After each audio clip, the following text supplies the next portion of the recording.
Good evening, Bahamas. Coming up tonight on our news. Chamber CEO Edison Sumner says you can expect credit rating agencies to use this Grand Lucaya purchase against the Bahamas in the future. The opposition leader weighs in on the firing of BPL's board. Leslie Miller weighs in on the drama at BPL.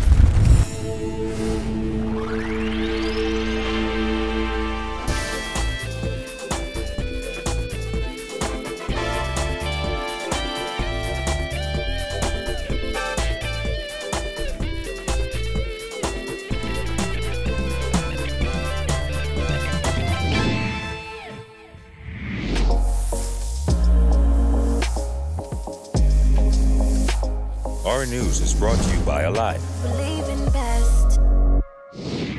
Welcome to our news and thanks for joining us. I'm Bonnie.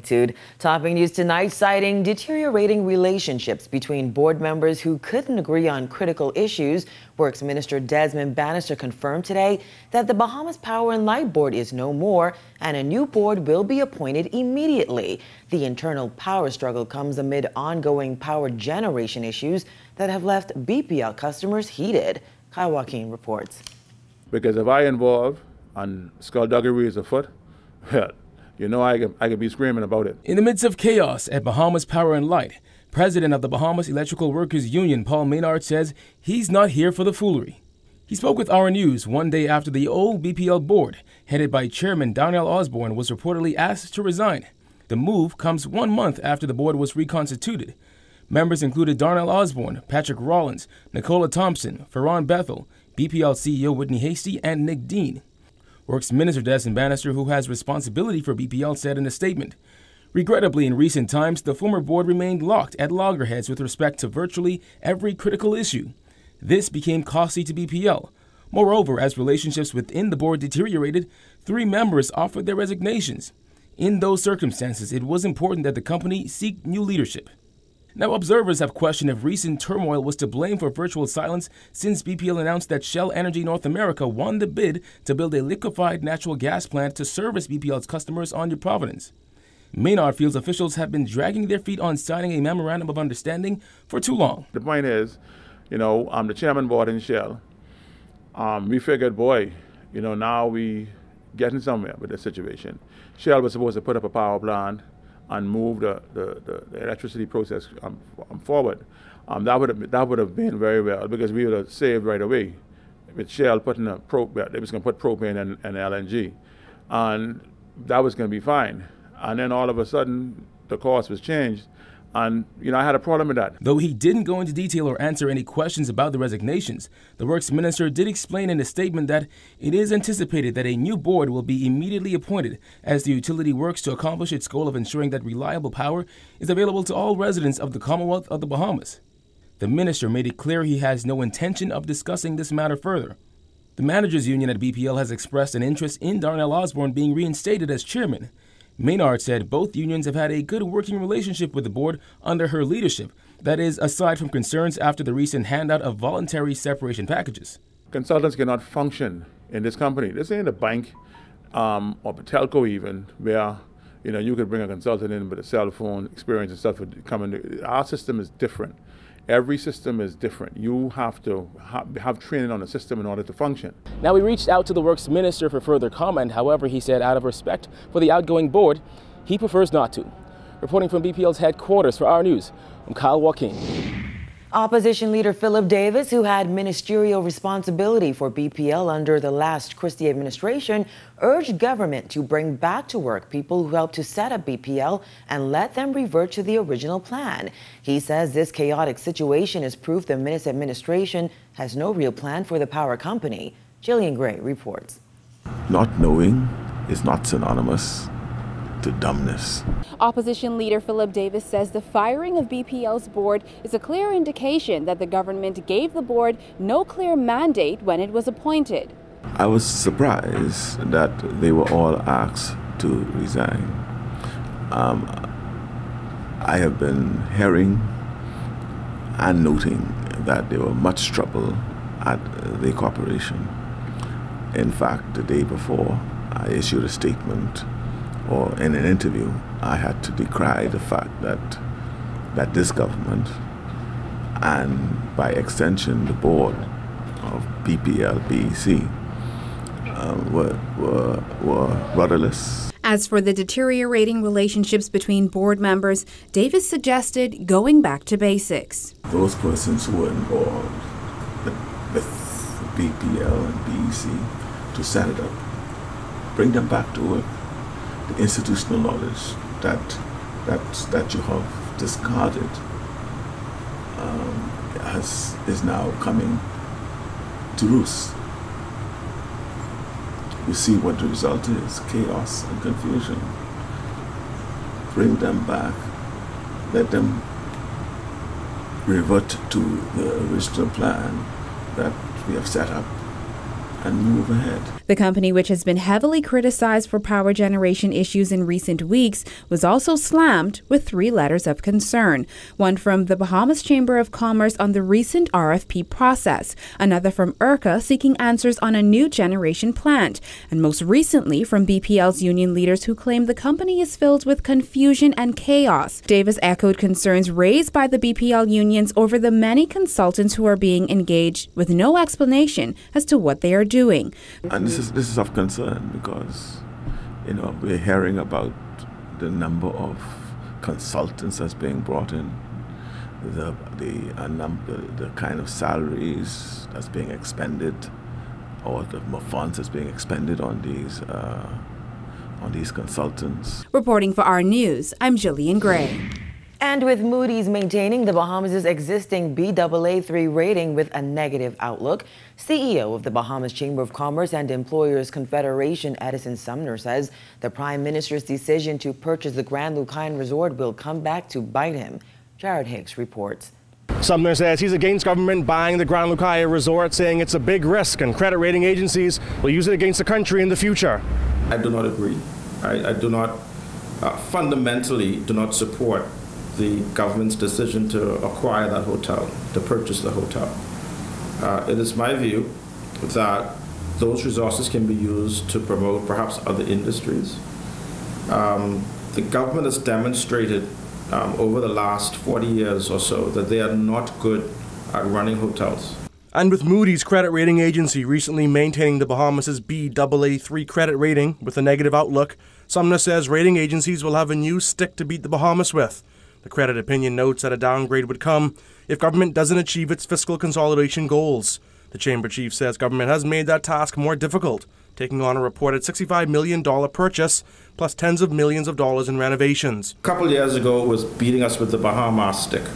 Now they're going to use this Grand Lucayan opportunity as a new thing to beat the country with. If the government goes and acquires the property, they're going to increase their debt, they're going to increase their spending, they're going to increase their expenditure, etc. And there's no guarantee that you're going to be able to turn that property around very quickly. But then on the other hand, if you do nothing about it, then it shows that you have no foresight to how you're going to build up the economy, how you're going to turn this thing around. So it's almost a case where you're damned if you do and you're damned if you don't. Similar concern has been expressed by opposition leader Philip Davis, who questioned how government's plan to purchase the Grand Lucayan would affect future credit ratings. I'm concerned, for example, with their intervention in the acquisition of the Grand Lucayan Hotel. They have to find, this is a government that says there's no money, but they're now going to find money to buy the Grand Lucayan Hotel.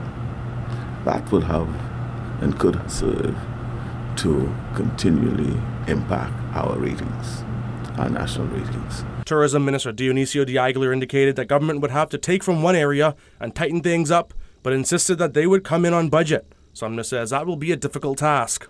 It cannot be easy, and given all the other issues that the government is currently dealing with, right? I mean, we're trying to reduce our deficits, and now we are likely going to increase it by another $200 million, which means that the gains that the government and the country would or were hoping to realize off of the increase in VAT is going to be swallowed up almost immediately once this purchase goes through. In an official statement, Minister of Finance Peter Turnquest stated that Moody's assessment reflects stabilization in the country's sovereign credit profile following 4 years of successive rating downgrades. He added that government's combination of economic initiatives will lead to strong and sustained economic growth and a stable macroeconomic trajectory for the country. Reporting for Our News, I'm Jared Higgs. Amid growing tension between the Bahamas Nurses Union and the Ministry of Health over money owed, Health Minister Dr. Dwayne Sands says nurses will receive that money this month. Though the verification process is still underway, Sands estimates nurses are owed around $400,000. When I leave you, I'm going to go discuss with my permanent secretary and the undersecretary with Carriage for Human Resources, the managing director, to find out how much of the outstanding arrears are going to be on this month's pay sheet. We're trying to get this fully resolved for the pay period ending in August. We've made a commitment that because nurses are so valuable as a part of the healthcare team, that we want to move beyond this. BNU President Amantia Williams has accused government of stalling on mileage payments, utility hardship, disturbance and responsibility allowance, payments for midwives, overtime pay, and hurricane pay. I'm advised on the order of $400,000, which may not seem like a big deal, but some of these things are not budgeted items. So we're going to have to not only identify what's due, then we have to identify a funding source in order to see to it that it's paid. We've met with the nursing union leadership. I have met with them, the permanent secretary's met with them, the managing director of the Public Hospital Authority has met with them, the chairman of the board of the PHA has met with them, and the Prime Minister has met with them. All of us seeking to provide some level of comfort.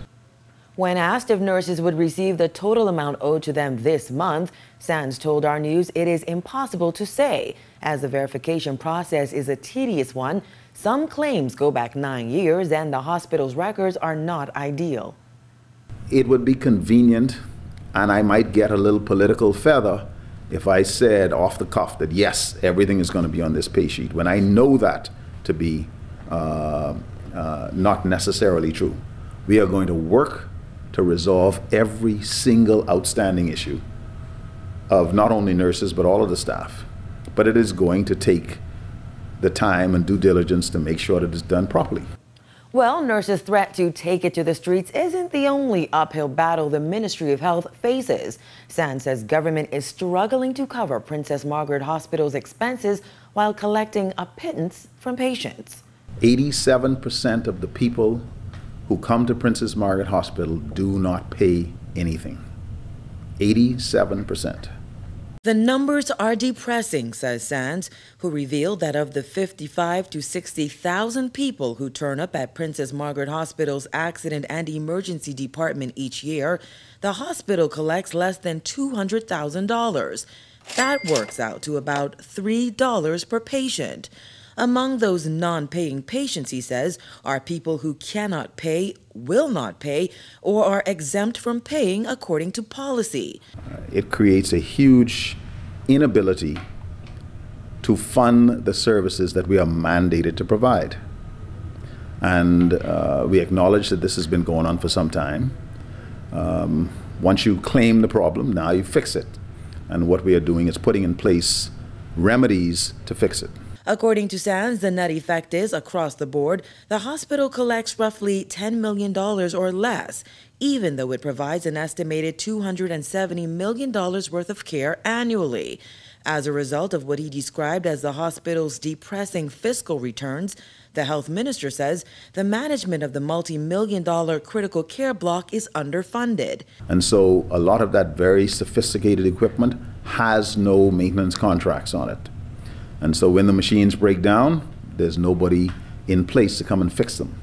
So monitors, x-ray machines, expensive tools and equipment in a state of disrepair. In a concerted effort to address this perennial problem, Sands says government will find a way to ensure that people who can afford to pay for health care and those who have insurance pay PMH, so that the hospital can continue to assist those who cannot afford to. He says the first step is to change policies that cripple the healthcare system's ability to function. The people of the Bahamas pay $75 million or so per year for people like me to have health insurance. But yet there's an exemption when I go to Princess Margaret Hospital or the Rand Memorial Hospital. That makes no sense. There are people that get injured in car accidents. We don't claim on those on the Road Act. There are people that get injured at work. Oftentimes we don't have the ability to bill national insurance. Still to come on our news, a former BEC chairman urges government to appoint competent board members. His candid comments after this break.